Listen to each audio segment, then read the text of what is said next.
શંકાના દાયરામાં આવી છે અને તેની પાછળનું કારણ વિરોધ પક્ષે જે જવાબો અને જે મુદ્દો ઉઠાવ્યો છે અને તેના સામા પક્ષે સરકાર તરફથી જે નિવેદન આવ્યા છે તેને લઈને પણ ઘણા બધા સવાલો થાય તે સ્વાભાવિક છે, કારણ કે કૃષિ પ્રધાનનું નિવેદન છે કે અમને કંઈ ખબર જ નથી આ બાબતે.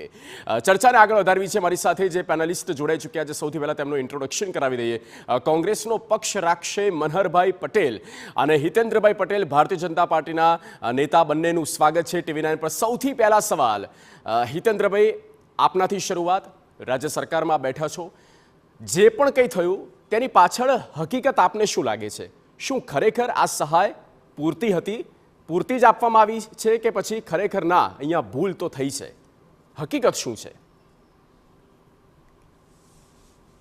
જો આપના બંને પ્રશ્નોનો જવાબ સાચો છે.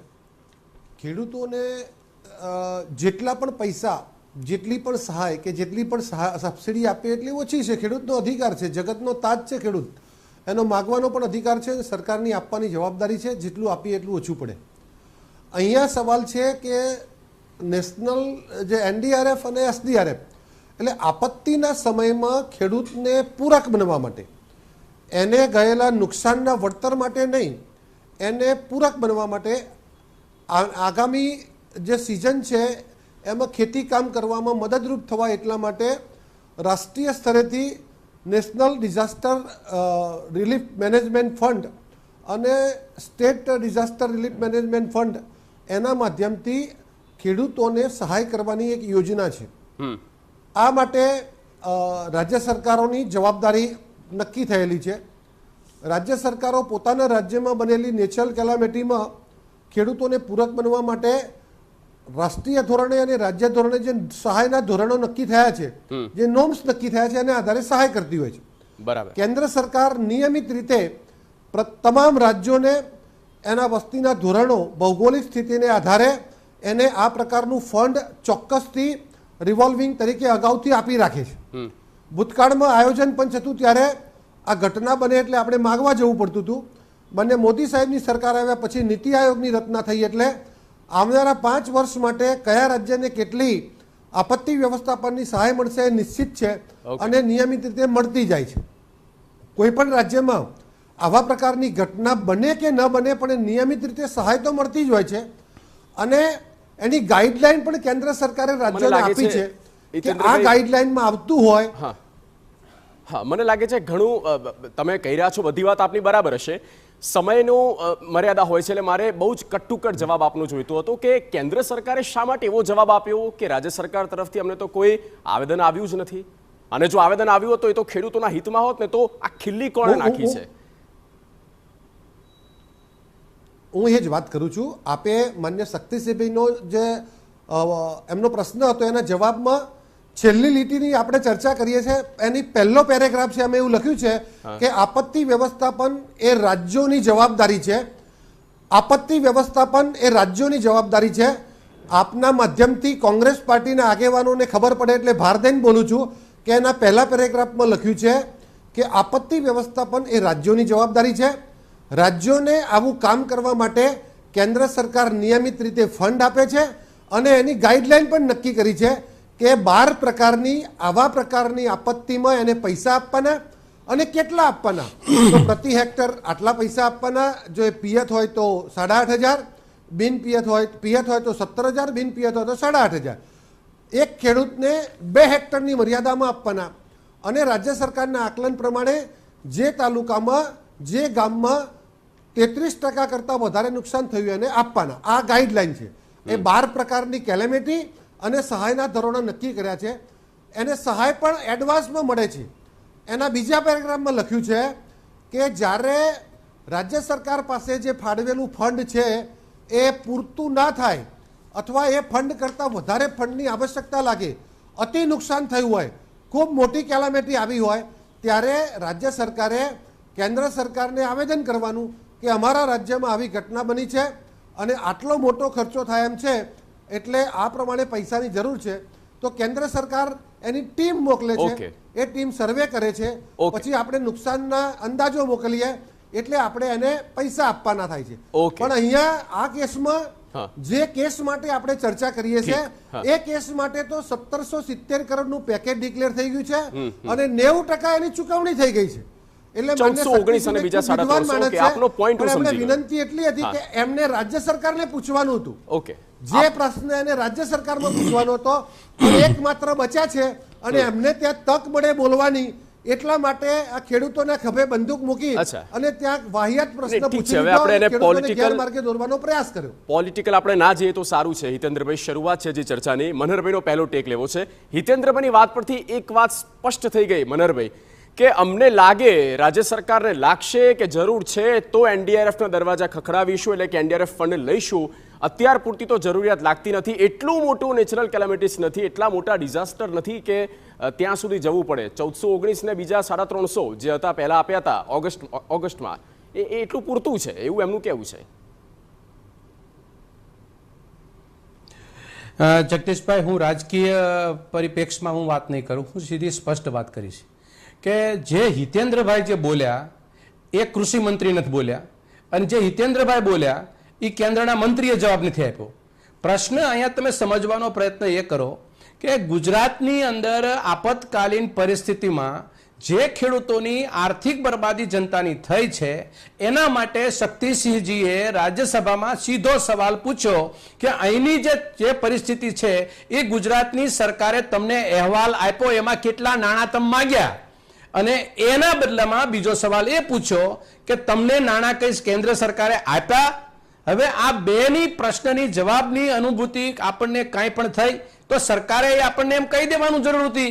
એ કેન્દ્રીય મંત્રી એટલા અભ્યાસુ નથી, એટલા કાયદાના જાણકાર નથી કે એને જે હિતેન્દ્રભાઈ જે સવાલનો જવાબ આપે છે એને આપી દેવો હતો. પણ એને એમ કીધું કે અમારી પાસે રાજ્ય સરકારે કોઈ માંગ કરી નથી કે રિપોર્ટ આપ્યો નથી. તમે સમજવાનો પ્રયત્ન કરજો. બીજું, કેન્દ્રની સરકારે એક કમિટી બનાવી. જો ગંભીર પ્રશ્ન નહોતો, જો ગંભીર રીતે આ પ્રકૃતિ કોપાયમાન ન થઈ હોત તો પછી એને કેન્દ્ર સરકારે કોઈ ટીમ મોકલવાની કોઈ જરૂરત નહોતી.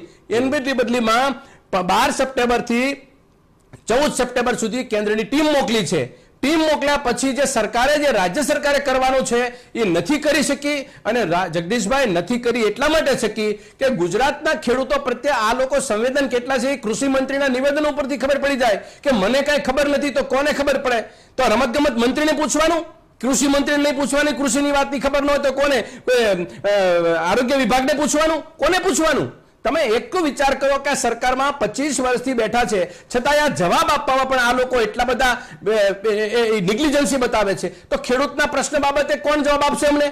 અને બીજી વાત, આ દેશની અંદર નરેન્દ્રભાઈ એક જ એવા વિશ્વના માણસ છે કે એને એવું કીધું કે ખેડૂત મારો આત્મા અને ખેડૂત મારો અન્નદાતા, અને એને પેલા 2014માં સ્લોગન આપ્યું કે બહુત હુઆ અત્યાચાર કિસાનો પર. આ વાતો કરનાર કોણ હતું? એમના પાસે એની ફલશ્રુતિ શું? હું તમને એમ કહું જગદીશભાઈ, સીધે ને સાદી મારી ચોખ્ખી વાત છે, શક્તિસિંહના જવાબ જે રીતે એના કેન્દ્રીય મંત્રી આપ્યા છે એ જો આપણને આ હિતેન્દ્રભાઈ જવાબ આપે છે તો પ્રશ્ન નહોતો. પણ ખેડૂતના ખેતર ઉપર નુકસાની ને બરબાદી નથી થઈ. તમે જે કહો છો કે અમે ફાળવી દીધું, સાહેબ એક પણ જગ્યાએ રૂપિયો કોઈ ગામડામાં પાસ કરો, 100 તમને એક વ્યક્તિ બોલશે કે મન મળ્યા છે. કોને ફાળવા, કોને આપ્યા, ક્યાં આપ્યા? આ બધી વાતો વાહિયાત કરી અને ગુજરાતના ખેડૂતોની સામે એક કરુણતાભરી વાતો મૂકે છે. અને આ દયનીય પરિસ્થિતિ ગુજરાતની થઈ છે. 25 વર્ષ તમને ઓછા પડ્યા સરકારમાં વહીવટ કરતા કરતા. હજી આજે એવું એક સીમાચીને કામ નથી કરી શક્યા ગુજરાતના ખેડૂતો માટે. પાણીના પ્રશ્નો, ભાવના પ્રશ્નો, વીમાના પ્રશ્નો, સુરક્ષાના પ્રશ્નો તમે કર્યું શું 25 વર્ષમાં? એ તો કયો. અને છેવટે આપતકાલીન પરિસ્થિતિ આવે એમાંય તમે ખેડૂતની ખેતરમાં સંવેદનાથી ન ઉભા રહી શકો. આ પ્રશ્ન સંવેદનાનો છે, સમજદારીનો છે, અને વૈયક્તિક તરીકે, માય બાપ તરીકે સરકારની જવાબદારીનો ભાગ છે. ખેડૂતના ખેતર ઉપર બરબાદ થાય છે, એ બરબાદી ન થવી જોઈએ. બિલકુલ, આના માટે સંવેદના છે. આના માટે ત્રાગા કરવાની જરૂર નથી, ભાજપ કોંગ્રેસ કરવાની જરૂર નથી. હા, આપની બધી વાત બરાબર છે, એનો જવાબ હિતેન્દ્રભાઈ પાસે લઈશ. પણ મનહરભાઈ, તમે જે કીધું કે સર્વે કરવાના કેમ નાટક કર્યા, કેમ તમે કમિટી બનાવી, તો એ 1000 કરોડનું ફંડ તો લઈને આવ્યા છે ને, એસડીઆરએફ ફંડ મળ્યું છે એમને, તો આના માટે થઈને પ્રોસેસ ફોલો કરી છે, આમાં તો કંઈ ખોટું નથી. હા, એ વાત છે કે જે ફંડ મળવું જોઈતું હતું તે મળ્યું નથી એવું આપણે માનીએ કેન્દ્ર સરકારના જવાબ પરથી. જગદીશભાઈ, તમને સ્પષ્ટતા કરી દઉં, તમે જે ફંડની વાત કરી છે સ્ટેટની વાત કરી, કેન્દ્રની વાત નથી કરી. આ સવાલ કેન્દ્ર સરકારને પૂછ્યો છે, કેન્દ્રની મંત્રીને પૂછ્યો છે. જે 1400 તમે બરાબર સમજો, આ ભેગું ન કરી નાખો. જે તમને સ્ટેટની જે કમિટી છે એ SDRF છે અને કેન્દ્રની કમિટી છે એ NDRF છે. તો તમે શક્તિસિંહજીભાઈએ જે સવાલ પૂછ્યો છે એ NDRF ને લગતો પૂછ્યો છે. કેન્દ્ર સરકારે શું આપ્યું? દર વખતે તમે એમ કહેતા હતા કે ગુજરાતને અન્યાય થપાટ મારતી જાહેરાતો બહુ સાંભળી છે આપણે ગુજરાતના ટીવી ઉપર. એક ગુજરાતના ખેડૂતોની સામે આ પરિસ્થિતિ થઈ છે. તો હું તમને પૂછું કે તમે દેશના સૌથી મોટા 2 નેતાઓ ગુજરાતના છે, ત્યાં એને ગુજરાતના ખેડૂતો માટે માગ્યા વિના કઈ આપીએ કે કઈ? આ તો રિપોર્ટની વાતો કરે છે. પ્રશ્ન એ છે કે કેન્દ્ર સરકારને પૂછ્યું, ગુજરાતના વિપક્ષે કે તમે અમારા ગુજરાતમાં કેટલા પૈસા આપ્યા અને એના માટે ગુજરાતની સરકારે કેન્દ્ર પાસે કોઈ માંગણી કરી હતી? આ 2 સવાલનો જવાબ એ તમે 3 પાસેથી સાંભળ્યો. એક કેન્દ્રના મંત્રી જુદું બોલે છે, કૃષિ મંત્રી કઈ જુદું બોલે છે, હિતેન્દ્રભાઈ કઈ જુદું બોલે છે. હિતેન્દ્રભાઈ સરકારનો પક્ષ મૂકવા માટે આયા છે, સરકારનો પક્ષ મૂકવા માટે આયા છે. એમનો જવાબ એવો છે, એમનું એવું કહેવું છે, જે તમારો સવાલ છે હું ફરી મારે એને રિપીટ નથી કરવું. એ કહે છે કે જરૂરિયાત લાગે તો એટલી મોટી કોઈ હોનારત નથી આવી, એવું એમનું કહેવું છે. તો એનો મતલબ એમ જગદીશભાઈ કે જરૂરિયાત નહોતી એવું કહી દીધું? એક્ઝેક્ટલી એમની વાત પરથી તો એવું જ ફલિત થાય ને કે એટલી મોટી કેલેમિટીસ નહોતી. આ બાબતે તમે શું કહે? કેન્દ્ર સરકારે ટીમ મોકલી, કેન્દ્ર સરકારે એવો દાવો કર્યો અમારી પાસે માંગ્યું નથી કઈ. ઓકે, હિતેન્દ્રભાઈ કઈ કહેવા માંગે છે? હિતેન્દ્રભાઈ, જરૂરિયાત નથી તો પછી કેન્દ્રની ટીમ શા માટે મોકલી? આ નાટક શા માટે કમિટી બનાવી? જગદીશભાઈ, આ આખી આ જે ચર્ચા છે ને એને મને દયા એટલા માટે આવે છે કે આપણે કયા વિષય પર ચર્ચા કરીએ છીએ એનું વિઝન આપણે ત્રણેય લોકો નથી. મનહરભાઈ એકમાત્ર એવી વ્યક્તિ છે કે જે આ વિષયને ખૂબ સારી રીતે સમજે છે, ખૂબ અભ્યાસુ છે, પણ એની મજબૂરી છે કે મારા પ્રદેશ અધ્યક્ષથી જે ભૂલ થઈ ગઈ છે એનો બચાવ કરવો. એ સજ્જન માણસ છે એટલે એમને વ્યક્તિગત એમ જોડે ભાવ નહીં હોય શક્તિસિંહ પાસે, પણ તેમ છતાં એ પ્રદેશ અધ્યક્ષના તેનો બચાવ કરવા માટે ખૂબ બધું સાચું સમજે છે, તેમ છતાં એ અસત્ય બોલે છે. હું તમને એક વાત કરું કે એ રિટાયર્ડ ખેતીવાડી અધિકારી છે. એને એટલી ખબર હોય કે આ પ્રશ્ન રાઘવજીભાઈને પૂછવાનો જ નહોતો. આ પ્રશ્ન નેચરલ કેલામિટી એ રાહત કમિશનરનો પ્રશ્ન છે. રાહત વિભાગ એ મહેસૂલ વિભાગની અંડરમાં આવે છે. કૃષિ વિભાગે માત્ર સર્વે કરીને પૈસા આપવાના છે. પૈસા કોણ આપે? તો રાહત વિભાગ આપે. રિપોર્ટ કોણ કરે? તો રાહત વિભાગ કરે. એટલે મહેસૂલ વિભાગની અંડરમાં આવતું આપત્તિ વ્યવસ્થાપન રાહત કમિશનર આખું એક વિભાગ છે. એ SDRF અને NDRF નો વહીવટ કરે છે અને કેન્દ્રમાંથી ક્લેમ કરવાના, પૈસા લાવવાના, એ પૈસાનો વહીવટ કરવાનો અને ખેતીવાડી વિભાગના હેડે મૂકવાનું કામ એ કરે છે. આ મનહરભાઈ ખૂબ સારી રીતે જાણે છે, પણ શક્તિસિંહના બચાવમાં એમને અર્ધસત્ય બોલવું પડે છે અને ખોટા પ્રશ્નો પૂછે છે. બીજું, એમણે એમ વાત કરી કે કેન્દ્ર સરકારે સમિતિ શા માટે મોકલી? અરે મનહરભાઈ, તમે જાણો છો કે 11 રાજ્યોમાં આ ઘટના બની હતી અને 11 રાજ્યો માટે કમિટી બની હતી. ગુજરાતમાં કમિટી નહોતી મોકલી. મણિપુર, મેઘાલય, નાગાલેન્ડ, આસામ, ગુજરાત, કેરળ, આંધ્રપ્રદેશ અને કર્ણાટક 11 રાજ્યોમાં અતિવૃષ્ટિ થઈ હતી અને કેન્દ્ર સરકારે સુઓ મોટો લઈ અને 11 રાજ્યોમાં તપાસ કરવા માટે આંતરરાજ્ય કમિટી બનાવી હતી. આ આંતરરાજ્ય કમિટી NDRFમાંથી જેને પણ ફંડ લેવું હોય ત્યારે જે રાજ્યોમાં જરૂર હોય એનાથી બીજા રાજ્યના અધિકારીઓ આની તપાસ કરે એવી ન્યુટ્રલ વ્યવસ્થા છે. કોંગ્રેસના સમયમાં હતું એવું હું ભાવ અને મંગળદાસ જેવી સ્થિતિ આમાં નથી. એટલે ટ્રાન્સપરન્સીથી આ કમિટી કંઈ ગુજરાત માટે નહોતી મોકલી, 11 રાજ્યો માટે આ કમિટી બનાવી હતી અને પ્રોસિજરના ભાગરૂપે ગુજરાતમાં આવી હતી. ગુજરાતમાં આવ્યા પછી મને લાગે છે હિતેન્દ્રભાઈ વધારે જતું. આજે પણ હું મને લાગે છે હિતેન્દ્રભાઈ તમારા પક્ષે પણ કંઈ ક્લિયર નથી. તમારા પક્ષે પહેલા તો ક્લિયર નથી, કારણ કે કમિટી બનાવવાની વાત હતી. હવે તમારે કમિટી ઉપર જ છોડવું છે તો કેન્દ્ર સરકાર કેમ એવું કહે છે કે ભાઈ અમને તો કોઈ આવેદન મળ્યું જ નહોતું? જો આવેદન મળ્યું તો અમે રાહત આપત, વધારે રાહત આપત. અને તમારા કૃષિ પ્રધાન તો સ્પષ્ટ કહે છે કે ભાઈ મને તો કંઈ જાણ જ નથી સમજ્યા, મને તો કંઈ ખબર જ નથી. તમે પણ પ્રશ્ન હજુ નથી સમજ્યા. મને કમિટી એ રાજ્ય સરકારની કોઈ કમિટી નથી. હું ક્લિયર કરું, હું કોઈ ચેલેન્જ નથી કરતો જગદીશભાઈ. આખી વ્યવસ્થા છે એ મનહરભાઈ સારી સમજે છે, પણ આમાં આ જે કમિટી બની છે એ NDRF માંથી રાજ્યોને વધારાનું ફંડ ફાળવવા માટે. મેં અગાઉ કીધું એ પ્રમાણે રાજ્યોની ભૌગોલિક સ્થિતિ અને વસ્તીના ધોરણે કેન્દ્ર સરકાર રાજ્યોને આપત્તિ વ્યવસ્થાપનનું ફંડ નિયમિત રીતે ફાળવી જ દે છે. એના માટે કોઈ આવેદનપત્ર કે કમિટીની જરૂર નથી. જ્યારે અતિ ખૂબ મોટી ઘટના બને દેશમાં ત્યારે કેન્દ્ર આવી કમિટી મોકલી અને રાજ્યોમાં તપાસ કરાવે છે અને જ્યાં જ્યાં આવી જરૂર પડે ત્યાં રાજ્યો પાસેથી અંદાજ મંગાવે છે અને એ અંદાજ એનડીઆરએફના નિયમો પ્રમાણે હોય તો એનું મંજૂર કરે છે. એને 11 રાજ્યોમાં તપાસ કરી હતી અને બીજા રાજ્યોમાં આપ્યા પણ છે. ગુજરાતમાં પણ આપણા 600 કરોડ એ વખતે જ મંજૂર કર્યા હતા. અને કમિટી આવી હતી ત્યારે આપણને રેગ્યુલર મળવાપાત્ર જે રકમ હતી એના 650 કરોડ આપેલા જ છે. અને TV9ની આપણી ડિબેટમાં છે, TV9ના પોર્ટલ ઉપર છે, હું આપણે વોટ્સએપ કરું કે આ જ કમિટીએ 650 કરોડ રૂપિયા આપણને આપ્યા હતા, પણ એ આપણા હકના આપ્યા હતા. અચ્છા, એટલે આપણે જ્યારે વધારે પડતું જરૂર પડે ત્યારે આવેદન કરવું પડે. આપણને મળવાપાત્ર હતા એ આપણને 650 કરોડ એ વખતે આપેલા છે. એ આપણે આપણા ત્યાં TV9ની ડિબેટમાં છે, હું આપને મોકલું છું. એટલે અહીંયા તમે એમ પૂછો કે રાઘવજીભાઈને ખબર નથી તો ના જ હોય ને. એ આ રેવન્યુ તમારે મહેસૂલ મંત્રીને પૂછવાનો પ્રશ્ન હતો. તમે રાઘવજીભાઈને પૂછો કેવી રીતે ખબર પડે? આ 11 રાજ્યો માટેની કમિટી. અને જો ખેડૂતો માટે સાચી લાગણી હોય શક્તિસિંહભાઈને, તો એ વિરોધ પક્ષના નેતા હતા ત્યારે નર્મદા ડેમના દરવાજા બંધ કરવા માટે કાગળ લખવાની જરૂર હતી. એમને સાચી લાગણી હોત તો એમની સરકારમાં 1 હેક્ટર માટે સહાય આપતા હતા. આપણે 2 હેક્ટર કરી, 3 હેક્ટર માટેની દરખાસ્ત. એક તો ખોટા વિભાગને, ખોટા મંત્રીને સવાલ કરી દેવામાં આવ્યો. અને બીજી વાત અહીંયા એ સામે આવી છે કે એ રાજ્ય સરકારના હસ્તક્ષેપમાં છે જ નહીં. એનડીઆરએફ આવે, નક્કી કરે શું કરવું છે અને તે પ્રમાણે રાહત આપવામાં આવે. તેમને લાગે તો એમાં રાજ્ય સરકારનો કોઈ રોલ હોતો નથી. તેવી આ 2 બાબતો ચિત્ર જે છે તે સ્પષ્ટ થઈ રહ્યું છે. હિતેન્દ્રભાઈની વાત પરથી ચર્ચાને આગળ વધારીશું, પણ તે પહેલા એક બ્રેક. આપ જોતા રહો ટીવીના. મુદ્દા પર આપણે ચર્ચા કરી રહ્યા છે અને ચર્ચાને આગળ વધારવી છે. મનહરભાઈને સીધો સવાલ કર્યો છે. મનહરભાઈ, બ્રેક પર જતા પહેલા હિતેન્દ્રભાઈની તમે સંપૂર્ણ વાત સાંભળી હશે.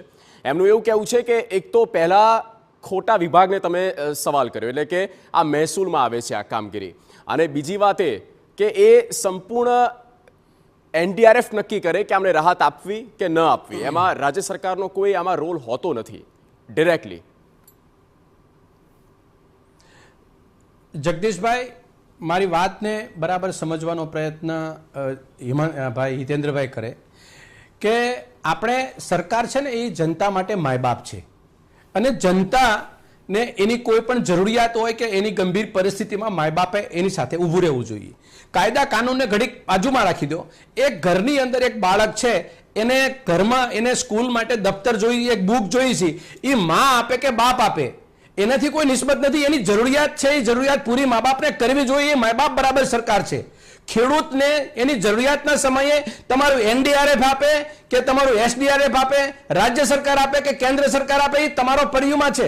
સાહેબ, જમીન ધોવાણ, મકાન ઉપર, મિલકત ઉપર નુકસાન, જમીનની પરિસ્થિતિ ઉપર ઉભો પાક ધોવાઈ ગયો, અને છતાંય જો તમે એમ માનતા હોય ભારતીય જનતા પાર્ટી કે ખેડૂતને ગંભીર પરિસ્થિતિમાં નુકસાની નથી, તો ગુજરાતના ખેડૂતોની હું કરુણતા સમજુ છું. આ દની પરિસ્થિતિ ઉપર જો સરકારમાં પ્રતિનિધિઓ બેઠા છે, એ લોકો એમ કે ગુજરાતની અંદર આ તબાહી મચી છે, પોકામાન થયો છે, જે પ્રકૃતિએ કોપાયમાન કરી, એ જમીનનું ધોવાણ થયું. એટલે હિતેન્દ્રભાઈ જાણે છે કે જમીનનું ધોવાણ એટલે પૃથ્વીનું 1 ફૂટનું પણ જ પ્રોડક્ટિવિટી ધરાવે. એટલે ઉપરની માટી ધોવાઈ ગઈ એટલે 4 વર્ષ સુધી ઉત્પાદન નથી લઈ શકવાનો. તમે એની ગંભીરતા બરાબર સમજવાનો પ્રયત્ન, ઉભો પાક નિષ્ફળ ગયો, ખેતર ઉપર જે મિલકત હતી નુકસાન થઈ ગઈ. સાહેબ, આપણે સર્વે કરવા માટે સરકાર પાસે માણસો છે, સર્વે કરવા માટે ટીમ છે. સર્વે માટે અમે પહેલા માંગણી કરી, પછી એ 15 દી થયા, પછી પાછી અમે પેકેજ માંગ્યું, એના 15 દી થયા, પછી અમે પેકેજ માટે નાણાં માંગ્યા, એ 15 દી થયા. એટલે નકરું માગમગજ કરવાનું ખેડૂતને કઈ દેવાનું જ નહીં. અને એની ચર્ચાઓ મેં લગભગ 2 ડઝન ચર્ચાઓ કરી છે ટોટલ. મારું કહેવાનું એ છે કે સાહેબ, ખેડૂતની સામે જોવા માટે તમે તમારા કાયદા કાનૂનને કેમ ભણાવો છો? તમારી પાસે નુકસાનીનો સામે ક્યાસ છે, તમારે સરકાર પ્રતિ તમારા ખેડૂતને માયબાપ તરીકે સમજીને ખેડૂતને તમારે આપવાનું છે. આમાં હું તમને કોઈ ક્યાં મોટી એમાં રોકેટ સાયન્સ છોડવાની વાત છે. મારી સીધી સવાલ છે કે માયબાપ છો તમે, તો તમારે માયબાપ સમજીને તમારા ખેડૂતને આપવું જોઈએ. ઓકે, આ તો શક્તિસિંહે સવાલ ઉઠાવ્યો મનહરભાઈ, એટલા માટે આખી બાબતો સામે આવી. બાકી 1419 કરોડ આપ્યા હતા અને પછી કઈ એટલો મોટો ઓહાપો મચ્યો નથી. સહાય ચૂકવાઈ ગઈ અને બધું જાણે ઓકે થઈ. નહીં જગદીશભાઈ તમને નહીં જગદીશભાઈ તમને રોકું. શક્તિસિંહે 2 સવાલ પૂછ્યા, એ તો એ બંધારણીય અધિકાર આપ્યો છે, પૂછ્યા છે. તમે કેમ આટી ગોટી ચડાવો છો જવાબ આપવામાં? જે હિતેન્દ્રભાઈ કહે છે એ જવાબ તો એ ફાઇનાન્સ એ ગૃહમંત્રી આપી શકતા હતા. એને 2 સવાલ ટૂંકા કર્યા. એક સવાલ એ પૂછો કે ગુજરાતમાં જે ખેડૂતને નુકસાની ગઈ છે એનો તમે રિપોર્ટ આપ્યો, એમાં સરકારે માંગણી કરી પૈસાની તો નથી પડી, તો કે ના નથી માંગણી કરી તો નથી આપ્યા, તો નથી આપ્યા પૈસા. બે જ વાત છે એમાં, બીજી ત્રીજી વાત ક્યાં રહી? પણ તમે જે બોલો છો એ હિતેન્દ્રભાઈ બોલે છે એ અને એના ફાઇનાન્સ મિનિસ્ટર બેની એક વાત નથી. પ્રશ્ન તો એના ઘરમાં છે, પ્રશ્ન પૂછનારા ઘરમાં ન હોય. સવાલ કરવાનો અધિકાર અને વિરોધ કરવાનો અધિકાર વિપક્ષને આપેલો છે, જવાબ દેવાનો અધિકાર ને સુવિધા આપવાનો સરકારનો અધિકાર છે. ફરજ છે એને આપવી પડે. જી, અને મારી સમયનો અભાવ છે એટલા માટે અંતિમ છેલ્લો ટેક હિતેન્દ્રભાઈ, માત્ર 30 સેકન્ડમાં. કેન્દ્ર સરકાર પાસે વાત કરી હોત તો કંઈક વધારે નીકળી શકત. આ તો લાગણી અને એનો ભાવ છે, જેવું મનહરભાઈ કહે છે. જગદીશભાઈ, આપણે વારંવાર ચર્ચા કરી કે એ જવાબમાં જ છે કે આ રાજ્યોનો વિષય છે. કેન્દ્ર રાજ્યોને નિયમિત ફંડ આપે છે અને અતિ જરૂર પડે ત્યારે વધારાના માટેની સિસ્ટમ છે. અહીંયા રાજ્ય સરકારે માઈ બાપ છે, માન્ય ભૂપેન્દ્રભાઈ પટેલની સરકાર સંવેદનશીલ છે એટલા માટે જ કેન્દ્ર સરકારના જે નિયમો 8,500 પ્રતિ હેક્ટર આપવાના છે એમાં ભૂપેન્દ્રભાઈ પટેલ સાહેબે 2500 ઉમેર્યા છે, એટલે 11,000 આપણે પ્રતિ હેક્ટર આપ્યા છે. પણ શક્તિસિંહભાઈએ જે વાત કરવાની હતી ને એ ગુજરાત વિધાનસભામાં પ્રશ્ન પૂછવાની જરૂર હતી તો પૂરતી માહિતી મળી જાત. અને જેના માટે થઈને 90% સહાય ચૂકવાઈ ગઈ છે એની આપણે આજે ચર્ચા કરીએ છીએ કે 1770 કરોડમાંથી 1500 કરોડ તો ખેડૂતના ખાતામાં ડાયરેક્ટ પહોંચી ગયા છે. અને પ્રશ્ન પૂછવાનો તો ગુજરાતમાં, એટલે આપણે તમારે ત્યાં ખાતું હોય તેના બેંકમાં અને સ્ટેટ બેંકમાં ચેક લખીને જાઓ એવી વાત શક્તિસિંહે કરી. અને મનહરભાઈની મજબૂરી એવી છે કે પ્રદેશ અધ્યક્ષનો બચાવ કરવા માટે બધું જાણતા હોય તો એ ચર્ચા કરે છે. બાકી રાજ્ય એટલા માટે શરૂ થાય છે કારણ કે કેન્દ્ર સરકાર એવું જવાબ આપે છે કે આ તો જે રાજ્ય સરકાર અને રાજ્ય સરકાર તરફથી કોઈ આવેદન આવ્યું નથી. એ કેન્દ્ર સરકાર તરફથી જ્યારે કહેવામાં આવે છે ત્યારે ચર્ચાનો વિષય બને છે. માફ કરશો, સમયની ખૂબ જ મર્યાદા છે. હિતેન્દ્રભાઈ, આપની વાતથી અટકાવું છું. ખૂબ ખૂબ આભાર હિતેન્દ્રભાઈ અને મનહરભાઈ, આ ચર્ચામાં આપ બંને જોડાયા તે બદલ. તો રાહત પર રાજનીતિ ચોક્કસ થઈ રહી છે અને કેન્દ્ર સરકારે જે જવાબ આપ્યો કે અમને એક આવેદન તો મોકલવું હતું અને આવેદન મોકલ્યું હોત તો કદાચ આગળ વાત થાત. કૃષિમંત્રી કંઈ કહી રહ્યા છે? જવાબમાં એવું છે કે મહેસૂલ વિભાગનું ખાતું છે અને એ જવાબ આપી શકે છે, એમાં કૃષિ વિભાગ કંઈ ન કરી શકે. તો આથી અત્યારની ચર્ચા. સમય છે એક બ્રેકનો. આપ જોતા રહો TV9.